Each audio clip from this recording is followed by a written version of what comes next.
এই দেখো, তোমরা আমাকে এক বন্ধু বলেছিলে যে অষ্টগন্ধা চন্দন কিরকম দেখতে, এই যে এরকম অরেঞ্জ।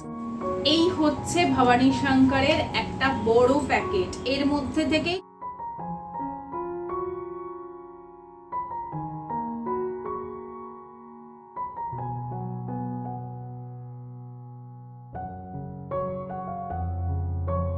আমার সকল বন্ধুদের আরও একবার স্বাগত জানাচ্ছি আমার চ্যানেলে। আশা করছি সকলে খুব ভালো আছো বন্ধুরা, আমিও কিন্তু বেশ আছি। শুক্রবার ঠাকুরের সমস্ত কিছু ক্লিন করে আসলে নিজেও সেদিন মাথা ঘষেছি, আর যেদিন আমি মাথা ঘষি সেই দিনই ঠাকুরের সব কিছুতে হাত দিই এবং সেই সমস্ত কিছু পরিষ্কার করে রাখি। অ্যাকচুয়ালি মাথা ঘষেছিলাম আমি বুধবার, কিন্তু তারপরেও দেখবে এক এক সময় যে আবার মাথা ঘষার দরকার পড়ে যায়, তাই বৃহস্পতিবার আমি মা লক্ষ্মীর পুজোটা করতে পারিনি, পরের সপ্তাহে করব, অসুবিধা নেই। তো সেই জন্য শুক্রবার দিনকারেই আমি সব কিছু আবার ক্লিন করে ঠাকুরকে ভালো করে জামা কাপড় বদলিয়ে আসন বদলিয়ে একদম ঝকঝকে চকচকে করে নিয়ে তারপরে পুজো শুরু করি। ঠাকুরের বাসনগুলো হ্যাপি প্ল্যানেট দিয়ে পরিষ্কার করলাম। এই কদিন আশিস বা আয়ুষ্মান যে কোনো একজন পুজো দিয়ে দিয়েছিল, আর আমি ঠাকুরের সব কিছু পরিষ্কার করেছি, মানে ঠাকুরের সব কিছু মুছেছি, পরিষ্কার করেছি, এই যে সলিউশনটা বানিয়েছি সেটা দিয়েই। সেদিন পুজো দিতে দিতে অনেকটা দেরি হয়ে গেছিলো সব কিছু সেরে উঠতে, মানে পুজোটা পুরোপুরি কমপ্লিট করতে দেরি হয়ে গেছিলো, সেই দিন আর ব্লগ করিনি। এরপরে মেন ভিডিওতে আসার আগে তোমাদের সাথে আগারোর এই এগ বয়লার অ্যান্ড পোচারটা একবার শেয়ার করে নিই। ভীষণ ভালো একটা প্রোডাক্ট, এখন তো রেগুলার ঘরে এটাই ব্যবহার হচ্ছে। আমি যখন পোচ বানাই বিশেষ করে এইটা ভীষণভাবে ব্যবহার করতে পছন্দ করি। আগে আগারোর ওই পটটার মধ্যে 55 ml জল দিলাম, তারপরে যেটা এগ বয়লার যে ট্রে সেটা অবশ্যই দিতে হবে। দেওয়ার পর এই যে প্লাস্টিকের এই ট্রেটা দেওয়া হয়েছে 4টে, যার মধ্যে তুমি একসাথে পোচ করতে পারবে, সেই ট্রেটা দিয়ে। এগুলো খুবই ভালো মানের প্লাস্টিক। অল্প সামান্য তেল দিয়ে একটু ব্রাশ করে নিয়ে আমি একটা ডিম ফাটিয়ে ডাইরেক্ট এখানে দিয়ে দিই। সব থেকে বড়ো কথা, ডিমটা তুমি এখানে দিয়ে দিলে তো এত অল্প তেলে পোচ হয়ে গেল, প্লাস এই পোচগুলো দিয়ে তুমি যদি কারি বানাও ভীষণ ভালো লাগবে খেতে। একটু ভেজে নেবে তারপরে কারি করার আগে। তারপর দেখো এটা দিয়ে আমাকে আর দাঁড়িয়ে থাকতে হয় না, আমি অন্যান্য কাজগুলো করে নিই, ততক্ষণে সুন্দরভাবে তুমি যেরকম পোচ চাও, যদি হালকা চাও হালকা হবে, যদি তুমি বেশি বেশি শক্ত চাও সেরকমই হবে। আর এটা না তুলে নেওয়াটাও খুব সহজ, আমি তোমাদের কেটেও দেখাবো কুসুমটা কি সুন্দর মাঝখানটা গোল হয়ে থাকে। আমি সামান্য পরিমাণে নুন, একটু গোলমরিচের গুঁড়ো আর একটু সামান্য লঙ্কার গুঁড়ো দিয়ে করি। অনেক সময় কী করি, এটা দিয়ে ভালোভাবে শসা পেঁয়াজ এসব দিয়ে চাটও বানিয়ে দিই, ভীষণ ভালো লাগে খেতে, আর সেটা একটা হাই প্রোটিন স্যালাডও তৈরি হয়ে যায়। যারা অল্প তেলে ডিমের পোচ খেতে চাও তাদের জন্য এটা কিন্তু একটা পারফেক্ট অপশান, বা বাচ্চাদেরকেও কিন্তু এইভাবে সহজে করে দিতে পারো, ওরা নিজেরাও ভালোভাবে খেতে পারবে। ডেসক্রিপশন বক্সে লিঙ্ক দিয়ে দিলাম, তোমরা চেক করতে পারো। এরপরে চলে এসেছি ডাইরেক্ট শনিবারের ব্লগে। স্যাটারডে দুপুর থেকে ব্লগটা শুরু করেছি, এই সময় খাওয়া দাওয়া হয়ে গেছে আমাদের। আমি ঝটাপট করে বারান্দায় এসে আগে বাসনপত্র ধুয়ে নিয়েছি, সব বাসন আজকে মেজে নিলাম আগে। অন্যান্য দিন কী করি, আমি বিকেলের দিকে মাজি, ওই যে সব কাজ করতে করতে একদিন ক্লান্ত হয়ে যাই, তারপরে ভিডিওর এডিটিং থাকে, সেই জন্যই ওই সমস্যাটা হয়। আর আজকে যেহেতু এডিটিংয়ের ব্যাপার ছিল না, তাই একদম এনার্জি নিয়ে কাজ করেছি। আমি সত্যি কথা বলছি, অনেক ব্লগারদের দেখি তারা এডিটিং করতে খুব ভালোবাসে, আমি আবার ভিডিও শ্যুট করতে যত ভালোবাসি, এডিটিং করতে আমার একদম ভালো লাগে না। আসলে আমার তো কাজটা অনেকটা পরিমাণে দেখানোর, আর সেইগুলোকে ছোট ছোট টুকরো টুকরো করে সাজানোটা আমার পক্ষে খুব কঠিন হয়ে দাঁড়ায়। সাধারণত ফেসবুকে যে ভিডিওগুলো হয় সেগুলো খুবই ছোট হয়, 20-25 মিনিটের ভিডিও হয় না, ফলে কি তাদের এডিট করতে সুবিধা হয়। আর আমার যারা দর্শক বন্ধুরা আছে তারা আমার ইন ডিটেল, তারা আমার সংসারের সাথে এতটাই অ্যাটাচড যে তাদের অল্প জিনিস ভালো লাগে না। তো এই বাসনকোসনগুলো উবুর করে রেখেছিলাম, সেগুলো ঠিকঠাক করে রেখে এলাম গামলার মধ্যে, আর এদিকে রান্নাঘরটাও পরিষ্কার করে নিলাম। একটু বিশ্রাম নেব, আমি এই খেয়ে উঠতে উঠতে এগুলো গুছিয়ে সব তুলতে তুলতে 3টে বেজে যায়। তো তারপরে আমি বিছানার ওপরে যা যা থাকে, তারপরে স্নান করার পর এই নাইটিগুলো মেলে দিই, নিচ থেকে গ্রিল থেকে ঝুলিয়ে দিই। একটা হচ্ছে গতকালের নাইটি, যেটা পার্পল কালারের, আর ওই রেড কালারটা দেখছো সেটা সকালবেলা বাসি নাইটি ছেড়ে ওইটা পরি। এই যেগুলো রং টং উঠে যায় একটু, ওগুলো আমি সকালবেলা বাসি নাইটি ছেড়ে পরি। তো একটা কথা তোমাদের বলি বন্ধুরা, যারা এই সমস্ত জিনিস মানে না, মানে মোটামুটি করতে হয় করে এরকম ব্যাপার যাদের, তাদেরকে দেখবে তোমাকে সবসময় বলবে এগুলো তোমার মনের ভুল, তোমার মনের সবই মনের ব্যাপার। অবশ্যই সব কিছু তো মনের ব্যাপার, কিন্তু যারা করে, যারা বিশ্বাস করে, তারা কিন্তু ফলও পায়। সেইগুলো কিন্তু মনের নয়, সেগুলো চাক্ষুষ দেখা যায়। আমি নিজের জীবন দিয়ে বলছি, আমাকে অনেকেই বলে এগুলো মনের ব্যাপার। আচ্ছা, সেদিন আমাকে যে বন্ধু কমেন্ট করেছিলে না যে তুমি কি শ্যাম্পু কন্ডিশনার ইউজ করো বলো, তাহলে তুমি মানে আমি ওখানে লেখার থেকে অনেক কিছু এক এক সময় এক একটা ইউজ করি, তো তার থেকে আমি মনে হয় ভিডিওতে দেখিনি। তবে আমি ইদানিং যেটা ব্যবহার করছি সেটা হচ্ছে সানসিল্ক শ্যাম্পুটা ব্যবহার করছি। আমি স্যাশেই কিনে আনি, আমার 2টো করে স্যাশে লাগে প্রত্যেকবার 1 টাকা করে, যেগুলো সেগুলো 2টো করে লাগে। তো তোমরা চাইলে বটলে কিনে নিতে পারো, হ্যাঁ, যেটা তোমাদের সুবিধা। আমার হাজব্যান্ড যখন যায় দোকানে তোমার বাজার করতে, তখন যখন শেষ হয়ে যায় নিয়ে আসে। আর কন্ডিশনার আমি এক এক সময় এক একটা ইউজ করি। জাস্ট কদিন আগে মনে হয় করছিলাম, ডাভ করছিলাম, এখন ট্রেসিমি নিয়ে এসেছি, এটা কন্ডিশনার। আর আশিস ইউজ করে হচ্ছে হেড অ্যান্ড শোল্ডার। আমার যখন চুলে প্রচণ্ড ড্যান্ড্রাফ হয় আমি হেড অ্যান্ড শোল্ডার ইউজ করি, এই পিঙ্কটা, অন্য কিছু কিন্তু আমার চুলে স্যুট করে না। আর আমি তোমার সিরাম যেটা ইউজ করি সেটা সবসময় একটাই ব্র্যান্ডের ইউজ করি, সেটা হচ্ছে এই সিরামটা, এইটা ব্যবহার করি, স্ট্রিক্সের। অনেক দিন চলে যায়। এটার দাম নিয়েছিল সম্ভব 320 টাকা, প্রিন্ট প্রাইস নিয়েছিল, কারণ আমি পম্পাদের পার্লার থেকে নিয়েছিলাম। আমি এমন কিছু আমার বন্ধুদের সাথে শেয়ার করতে চাই না যা বিশ্বাসযোগ্য নয়। যেমন ধরো এই শ্যাম্পুর কথাই বলছি, বিশ্বাসযোগ্য অবশ্যই, কারণ আমি ব্যবহার করি। এবার তোমাদের তো স্যুট নাও করতে পারে, যেমন অনেকের ব্ল্যাক সানসিল্ক খুব ভালো যায়। আমি যদি ব্ল্যাক সানসিল্ক দিই না, আমার চুল তো উঠে উঠে শেষ হয়ে যায়, চুলটা রাফ হয়ে যায়। আমার দিদির কিন্তু আগে খুব ব্ল্যাক সানসিল্ক ভালো যেত ওর চুলে, আমার আবার পিঙ্ক সানসিল্কটা বেশি ভালো যায়। তবে আমি বলবো যে যদি কখনো ভালো শ্যাম্পু ইউজ করো, যদি তোমাদের মনে হয় যে একটাতেই তোমরা স্টিক করে ভালো আছো, আমার মনে হয় একটু মাঝে মাঝে চেঞ্জ করে দেখবে। এখন এই যে সব কাজ সেরে আমি দুপুরবেলা একটু রেস্ট নিই। আয়ুষ্মান ওদিকে ম্যাথস করছে, আমি এখানে মায়ের কাছ থেকে সাপ্তাহিক বর্তমানটা নিয়ে এসেছিলাম এই সপ্তাহে। আমাদের বাড়িতে মা এখনও পর্যন্ত প্রত্যেক সপ্তাহে একটা করে এই বর্তমান নেয়। আর ওই বাড়িতে মানে আমার ছোটোবেলাটা বড় হয়েছে, আমার যেই বই পড়ার নেশা, এইগুলো সব আমি আমার দাদু ঠাকুমার থেকে পেয়েছি। আমার দাদু ঠাকুমাকে আমি শেষ দিন পর্যন্ত দেখেছি দুজনে একসাথে মানে শুয়ে থাকতো, দুজনের হাতে দুটো বই, দুজনে সন্ধ্যা থেকে শুয়ে আছে, হ্যাঁ, একদম ধিমে তালে ফ্যান চলছে, পুরোনো দিনের সেই ফ্যান, পুরোনো দিনের বাড়ি আমাদের ছিল। আর দাদু ঠাকুমা লম্বা হয়ে শুয়ে থাকতো, আমরা মানে এটা আমার ছোটোবেলার গল্প করছি আর কি, শুয়ে থাকতো, তাদের দুজনের হাতেই বই, চুপচাপ দুজনে বই পড়ছে। আমি নিজেও তারপরে বই পড়ার নেশা, নন্দনে যাওয়া, আর্ট গ্যালারি যাওয়া, লাইব্রেরি যাওয়া, এইভাবে বড় হতে হতে কোথায় যে একটা অন্য খাতে চলে এসেছি, অন্যভাবে নিজের জীবনটাকে কীভাবে যে বদলে গেছে আজকাল বুঝতে পারি না, কোনটা আমি ছিলাম এখন কোনটা হয়েছি। যাই হোক, সেগুলো পরের কথা, কেউ বুঝলেও বুঝবে, কেউ না বুঝলে না বুঝবে। মানিয়ে নেওয়াটাই আমাদের জীবনের অঙ্গ, যে পাত্রে রাখবো সেই পাত্রেই আকার আমি ধারণ করতে পারবো। যাই হোক, এখানে 1.5 কাপ মতন ময়দা নিয়েছি আর 1 কাপ মতন চিনির গুঁড়ো নিয়েছি। আমি খুব সফট এবং খুব ডিলিশিয়াস, নিজেরটা নিজেই প্রশংসা করছি, সফট, ডিলিশিয়াস এবং কোনো রকম প্রিজারভেটিভ ছাড়া ঘরে একদম কেক বানাই। ভীষণই ভালো, টেস্টি এবং সবথেকে বড় কথা দীর্ঘদিন রেখে খেতে পারবে, এরকম ধরনের কেক বানাই। এবং ড্রাই ফ্রুটস দেওয়া চকলেট কেক, হ্যাঁ, এই ধরনের কেক আমি বানিয়ে থাকি। তো সেরকমই একটা কেক বানাচ্ছি। এখানে 2খানা ডিম নিয়েছি, ডিমটাকে খুব ভালো করে একদম ফেনা ফেনা করে নিয়ে বিট করে নিতে হবে। আমি তোমাদের সাথে রেসিপি শেয়ার করছি, তোমরা কিন্তু করতে পারো। আমি খুব শীঘ্রই আমার ফেসবুকে এইগুলোর অ্যাডভার্টাইজ দেবো। আমি নিজে ঘরে বানাবো, যদি আমার কাছ থেকে কেউ কেক অর্ডার করতে চাও আগের থেকে আমাকে মেসেজ করে দেবে, আমি পুরো দক্ষিণ কলকাতার মধ্যে হ্যান্ড টু হ্যান্ড ডেলিভারি করে দেবো। তো তোমরা খুব শীঘ্রই আমি আমার কেক বানানো কেকের ছবি দিয়ে পোস্ট করব। তোমরা আমার সাথে ফেসবুকে মানে পায়েল এ চক্রবর্তী, এটা আমার ফেসবুক অ্যাকাউন্ট, এখান থেকেই তোমরা আমার সাথে যোগাযোগ করতে পারো। আমার কোনো ফেসবুক পেজ নেই, এটাই আমার একমাত্র অ্যাকাউন্ট যেখানে আমি এমনিই আমার পার্সোনাল করি, মানে বন্ধুবান্ধবরা আছে। তো এই হচ্ছে ব্যাপার। আচ্ছা, 1.5 কাপ ময়দা, 1 কাপ চিনির গুঁড়ো এবং 1/2 কাপ সাদা তেল দিয়েছি। কেউ চাইলে বাটারও আমি দিয়ে দিতে পারি। তো 1/2 কাপ সাদা তেল দিয়েছি। সাদা তেলটা দিলে না খুব সফট কেকটা হয়, আর বাটার দিলেও বিভৎস ভালো খেতে হয়।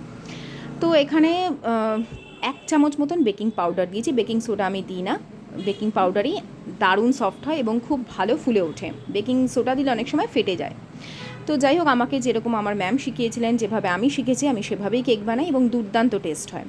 এরপরে কেক টিনের মধ্যে আমি বাটার পেপার দিয়ে দিই, কখনো কখনো দিই না, শুধুমাত্র তেল গ্রিস করে তার মধ্যে সামান্য পরিমাণে ময়দা ছিটিয়ে আমি বেকিং রেডি করে নিই। এরপরে বেশ কিছু ড্রাই ফ্রুট দেবো, এখানে দিয়ে দিয়েছি টুটি ফ্রুটি, বেশ কিছুটা ব্ল্যাক রেজিনস দিয়েছি, আর কাজু দেবো ভরে ভরে। আমন্ড আমার কাছে ছিল, কিন্তু আমন্ডটা একটু আগের থেকে ভালো করে চপ করে রাখলে বেস্ট হয়। এছাড়া কেউ ওয়ালনাট বললে তার মধ্যে সেটাও দিয়ে দিতে পারি। প্রথমে একটু ময়দার গুঁড়ো মাখিয়ে নিলাম, যাতে পুরো কেকটার মধ্যেই আর কি মুখে ড্রাই ফ্রুটসগুলো পড়ে তলার দিকে থিতিয়ে না যায়, তাই জন্যই ময়দার গুঁড়োটা দিতে হয়। এরপরে এটাকে আমি ট্রান্সফার করে দিলাম আমার কেক মোল্ডে, দিয়ে ওপর থেকে খুব সুন্দর করে বেশি করে কাজু, বেশি করে ড্রাই ফ্রুটস দিয়ে এটাকে সুন্দর করে সাজিয়ে নেব। আমি তোমাদের দেখাচ্ছি। তো একদম হাইজিনিকভাবে এবং যতটা সম্ভব কেন 100% ঘরের জিনিস দিয়ে, অর্থাৎ ময়দা, চিনি, তেল সব নিজে হাতে দিয়ে, কোনো রকম আগের থেকে প্রিমিক্স কিনে বানানো কেক আমি দেবো না। এমনকি পাউরুটি বলো বা পিৎজা বলো, যাই বানাবো না কেন আমি নিজে হাতে ডো বানিয়ে তারপরে তৈরি করেই মানুষকে দেবো, এরকম প্ল্যান নিয়েই আমি এগিয়েছি। এরপরে এটা 190 ডিগ্রি সেলসিয়াসে আমি বসাবো হচ্ছে তোমার ঠিক 30 মিনিটের জন্য। দারুণ সুন্দর কেক তৈরি হয়ে যায়, এত টেস্টি কেক তৈরি হয় বলার মতন না। এই কেক খেলে আর কেউ অন্য কোনো কেক খেতে চাইবে না। তো এটাকে এখন 30 মিনিটের জন্য দিয়ে দিলাম আমার কনভেকশন মোড অন করে, মানে আমার মাইক্রো ওভেনের। আর এইটা যে দেখছো আমার বিটারটা, এটা ফিলিপসের বিটার, আমি 2020-তে কিনেছিলাম। 2020 থেকে এখনও পর্যন্ত ওই বক্সের মধ্যে করেই সুন্দর করে গুছিয়ে রাখি। এত বছর ধরে আমার প্রত্যেকটা জিনিস এই কারণেই যায় যে আমি জিনিসগুলো যত্ন করে রাখি। আমার জায়গা খুব কম ঘরে, তারপরেও প্রত্যেকটার জন্য আলাদা আলাদা জায়গা আমি তৈরি করে রাখি যে এই জিনিসটা এইখানেই থাকবে। তো এই যে শোকেসের এই সেকেন্ড আর তার নিচেরটা আমি বেকিংয়ের জন্য যা যা কিনি সেই সমস্ত জিনিস এখানে রাখা থাকে। তো কেকটা হোক, এই দিকে আমি একটু রান্নাঘরটা পরিষ্কার পরিচ্ছন্ন করে হাত মুখ ভালো করে ধুয়ে জামাটা ছেড়ে আগে সন্ধ্যাবাতি দেবো। আমার সন্ধ্যা দিতে বেশ কিছুক্ষণ সময় লাগে। তোমাদের প্রথমেই একটা কথা আমি বললাম আজকের, যে মানে অনেকেই বলে, বিশ্বাস যারা করে না না তারাই বলে মনের ব্যাপার। অবশ্য মন তো আছে, কিন্তু মন থেকে বিশ্বাস করলে কিছু পাওয়া যায় না, এটাও কিন্তু একদম চরম সত্য। আমার জীবন দিয়ে বলতে পারি, আমি যেটা মন থেকে যেটা চেয়েছি যে এটা আমার হবে তো হবেই, আর এটা আমি করব না বা আমি এটা জীবনে হতে দেবো না, তো দিইনি। নিজে থেকেই ভগবান কি করে রাস্তা ক্লিয়ার করে দিয়েছে সে আমিও কখনো বুঝতে পারিনি। গুরু বিষ্ণু গুরুদেব মহেশ্বর গুরুদেব পরম ব্রহ্ম তস্मै শ্রী গুরবে নমো। অখণ্ড মণ্ডলাকারং ব্যক্তং জেন চরাচরং তৎপদং দর্শিতং জেন তস্मै শ্রী গুরবে নমো। অজ্ঞানতিমিরান্ধস্য জ্ঞানে সদা ভবানী দায়িনী গৌরীপুত্র গণেশ, पांच रक्षा करे ब्रह्मा विष्णु महेश। सिद्धिदाता गणेश काट सकल क्लेश सदा भवानी दायिनी गौरीपुत्र गणेश, पांच रक्षा करे ब्रह्मा विष्णु महेश। महालक्ष्मी नमस्तुभं शेश्वरी हरिप्रिय नमस्तुभं दयानिधे। राम राम हरे हरे हरे कृष्णा कृष्ण कृष्ण हरे हरे कृष्ण कृष्ण कृष्ण हरे हरे हरे राम राम।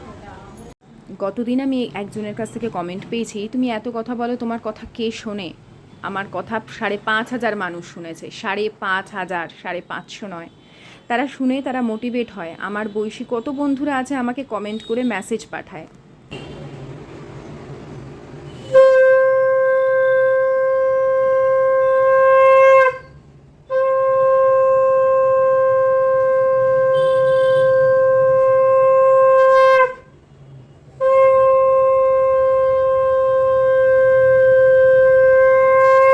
আর জানো তো, আমি তোমাকেই উত্তরটা দিচ্ছি। আমি কাউকে খারাপ কথা বলি না, কারোর খারাপ চাই না।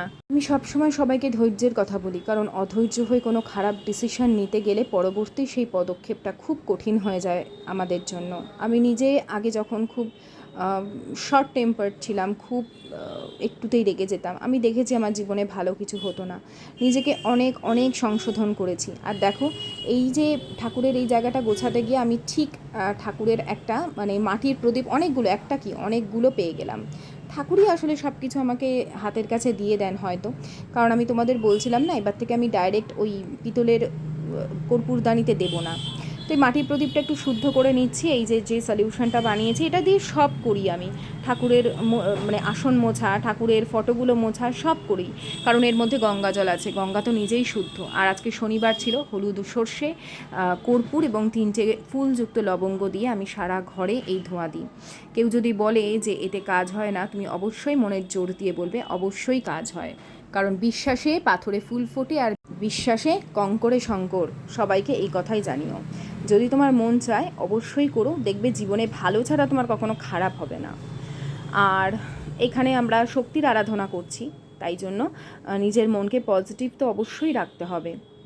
জীবনে আমি তো সবসময় বলি আমার ঘরের মালিক যিনি, তার জন্য সময় বের করাই আমার আসল কর্তব্য। এই দেখো, তোমরা আমাকে এক বন্ধু বলেছিলে যে অষ্টগন্ধা চন্দন কিরকম দেখতে, এই যে এরকম অরেঞ্জ কালারের কৌটো, দশকর্মার দোকানে যাবে বলবে অষ্টগন্ধা চন্দনের কৌটো দিতে। এই যে আমার মানে দোকানে গেলে অনলাইনে হয়তো পাবে না ছোটটা। কত নিয়েছিল এটা? যাই হোক, এমআরপি 20 টাকা আছে, মানে নিশ্চয়ই ওরকমই নেবে। আর বড় যেগুলো পাওয়া যায় সেগুলো হয়তো 50 টাকা 55 টাকা। তো দশকর্মার দোকানে গেলে অনেকটা কমে পেয়ে যাবে। আর অষ্টগন্ধা চন্দন এইটা হচ্ছে অগরু, আমাকে বলেছিল অগরু আর অষ্টগন্ধা চন্দনটা যেন দেখাই এইটা। আচ্ছা, ঠাকুরের ধূপকাঠি আনতে হবে, একদম ধূপ নেই বুঝলে? কি গো, যাবে এখন? রেডি হবো? ঠাকুরের ধূপকাঠি আনতে হতো, কিছু বলে না।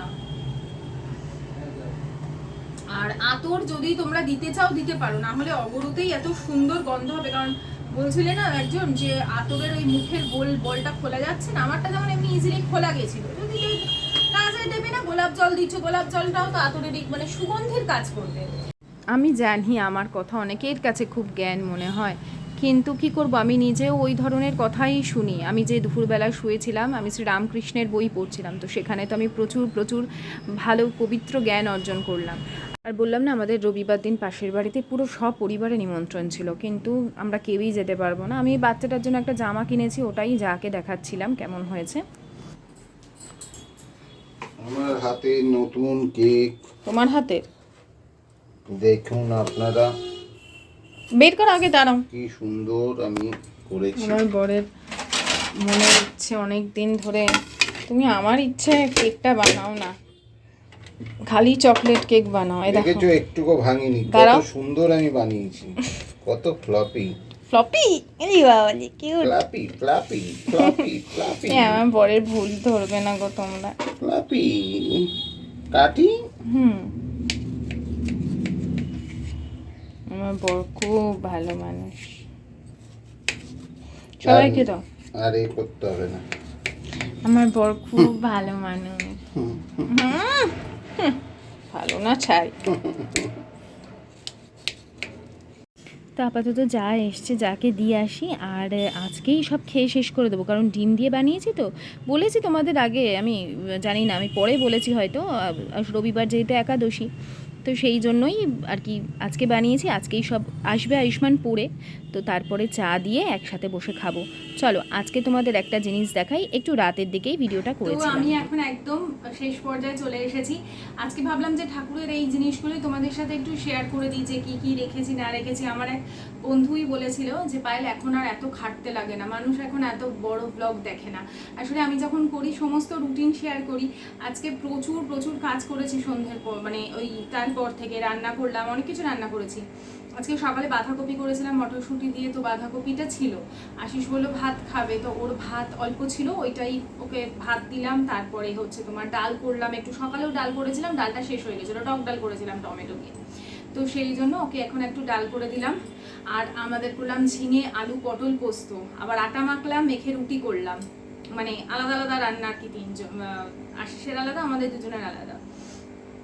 তো এগুলো করে নিলাম। আসলে ভাতটা না শেষ করে দিলে কালকে ভাত খাবো না, কালকে একাদশী যেহেতু আমরা কালকে ভাত খাবো না। আমাদের পাশের বাড়িতে কালকে নিমন্ত্রণ ছিল মুখে ভাতের, তো একাদশী পড়েছে, নিমন্ত্রণ তো হবে না, যেতে পারবো না। আরও একটা নিমন্ত্রণ ছিল, সেটাও যেতাম না, মানে যাবো না। যাই হোক, তো কালকের একাদশী যেহেতু অন্য ধরনের খাবার দাবার, ভাতটা না হলে সেই পরশু দিনের হয়ে যাবে, পরশু দিনের ভাত আমরা একটু থেকে যায় ধরো, পরের দিন আমরা মাইক্রোওভেনে গরম করে ওটা খেয়ে নিই, তো ওই জন্য ভাতটা আর ওকে দিয়ে দিলাম। যাই হোক, একটুখানি গল্প করে নেওয়ার জন্য গল্পগুলো আর কি করছি। তো তোমরা আমাকে বলো যে তোমরা আমার সমস্ত কাজকর্মই দেখতে ভালোবাসো, নাকি আমি যখনই করব একটা থিমের ওপর করব। তো যাই হোক, আর একটা কথা এখানে বলে দিই, না বললে আমার বন্ধুরা ভুলে যায়, আবার অনেক বন্ধুরা থাকে যারা টিভিতে দেখে, এখন ফোনে দেখে না, ফলে তাদের পক্ষে লাইক করাটা সম্ভব হয় না। তো পারলে পরে গিয়ে ফোন থেকে লাইক করে দিও, আর একটু হাইপ করে দিই। আমি জানি না হাইপ করলে কি হয়, খুব একটা তো সুবিধাজনক আমি কিছু দেখলাম না। আমি যেটা তোমাদের বলেছিলাম না, ওই যে স্প্রেটা বানিয়েছিলাম ওটা হাইপ করে দেওয়ার জন্য, হাইপ তো প্রচুর বন্ধুরা করেছে, কিন্তু খুব একটা কিছু সুবিধাজনক তো আমি বুঝলাম না, কি হয় হাইপে আমি বুঝলাম না। অনেকের তো দেখি প্রচুর প্রচুর হাইপ হয়, তো আমি জন্য তোমাদের বললাম যে একটু লাইক করে দিও আর হাইপ করে দিও। তো ছিল তোমরা দেখলে আমার কাছে যে সরু স্টিক, যেগুলো সাধারণত আমি ওই বারান্দাটায় দিই ইউনিভার্সকে দেওয়ার জন্য, সেই স্টিক দিয়ে আমি পুজো দিয়েছি আজকে। কারণ আমাকে এখন আমি এখানে ধূপদানিটা ধুয়ে উঠতে পারিনি, আমি ঠাকুরের সব ধুই তারপরে কিন্তু আমি ঠাকুর পুজো করি। কালকে সমস্ত ধুয়ে ধায়ে ঠাকুরের আসন টাসন পরিষ্কার করে ঠাকুরকে পুরো ওই দিয়ে মুছি, স্প্রেটা দিয়ে মুছে, মানে ঠাকুরকে স্নান করানো যেরকম বলে আমি শুধু পুরো ওইটা দিয়েই করি। ফলে কি পুরো পরিষ্কার করেছি, তারপরে আমি পুজো দিয়েছি, খালি ওইটাই ধোয়া হয়নি, মানে ধুনুচিটা ধোয়া হয়নি। তো এইটা এনেছে, এটা আমি আগে ইউজ করেছি না, এটা করিনি। বেলপত্র, এটা আগে ইউজ করিনি। একটা এই ধূপ এনেছে, এইটা হচ্ছে ফিরদৌস আমরুথা প্রিমিয়াম স্টিক্স, ফিরদৌস নাম লেখা। আর একটা হচ্ছে রিয়াল কস্তুরি, আমি তখন কেসরি উচ্চারণ করেছি তাই ওটা মিউট করে দিলাম, ঠিক আছে। এই দুটো নিয়ে এসছে। আর এই হচ্ছে ভবানী শঙ্করের একটা বড় প্যাকেট, এর মধ্যে থেকেই ছোট ছোট 10 টাকা করে পাউচ বিক্রি হয়। আমি যখনই এটা পাই পুরো গোটাটা শেষ নিয়ে আসে, কারণ সচরাচর পাওয়া যায় না, এই ধূপটা সচরাচর পাওয়া যায় না। লাস্ট আমি অনেক দিন আগে 3 প্যাকেট পেয়েছিলাম, মানে 10 টাকা করে 3 প্যাকেট ছিল, ফুল প্যাকেট ছিল না। ওই 10 টাকা 3 প্যাকেট এনেছিলাম, অনেক দিন চললো, মানে অনেক দিন মানে যে কদিন চললো, তারপরে আর পাইনি, ছিল না। এই আজকের পেজ কত নিল ভবানী শঙ্করের ফুল প্যাকেটটা? পুরোটা নিয়েছে 105 টাকা। কটা থাকে? 100, এখানে 12টা থাকে না, 12টা থাকে, তাহলে 15 টাকা কম হচ্ছে। যদিও ওটা মানে দোকান, তোমার ওখান থেকে নিয়ে লোকে বিক্রি করে, ঠিক আছে, পাইকারি দোকান। তো আমি যখনই দোকানে পাই তখনই ওখান থেকে কিনে আনি। তো আজকে আশিস এনেছিল বাজার থেকে ফেরার পথে। তো এই হচ্ছে, দেখো আমি তোমাদের স্ক্রিনশট তোমরা নিয়ে নাও, কারণ আমি তো ওখানে স্ক্রিনশট কিছু দিতে পারবো না, আর এটা লিংক দেওয়া যায় না, মানে কোথাও পাবে না এটা। তোমাদের যেখানে বড় বড় ধূপের দোকান থাকে না, ধূপ পাওয়া যায়, দেবে এক একটা দোকান থাকে শুধু ধূপকাঠি পাওয়া যায়, সেখানেই পাবে। আর না হলে বড় দশকর্মার দোকানেও পেতে পারো, না হলে যেখানে বড় স্টেশনারি দোকান সেখানে পেতে পারো। আমি মেট্রো ক্যাশ অ্যান্ড ক্যারিতেও দেখিনি, কোথাও পাওয়া যায় না, খুব রেয়ার কিছু দোকানে পাওয়া যায়। তো এই যে কোনো কেশর চন্দন কেনো না কেন, এই ভবানী শঙ্করের কেশর চন্দনের মতন গন্ধ অন্য কেশর চন্দন ধূপে পাবে না। তোমরা হয়তো অন্য কেশর চন্দন কিনে আনলে ভবানী শঙ্করেরটা পেলে না, এই গন্ধ পাবে না। পিওর কেশর চন্দনেরই গন্ধ। চন্দনের গন্ধ বলতে যেটাকে বোঝায়, একটা চন্দনের যদি তুমি জঙ্গলে চলে যাও যেরকম গন্ধ হবে সেরকম গন্ধ। তো এই আমার তো ধূপকাঠির ভীষণ শখ, তাই নিয়ে এসছে। তো চলো বন্ধুরা, আমি আজকের মতন ভিডিওটা এইখানেই শেষ করছি।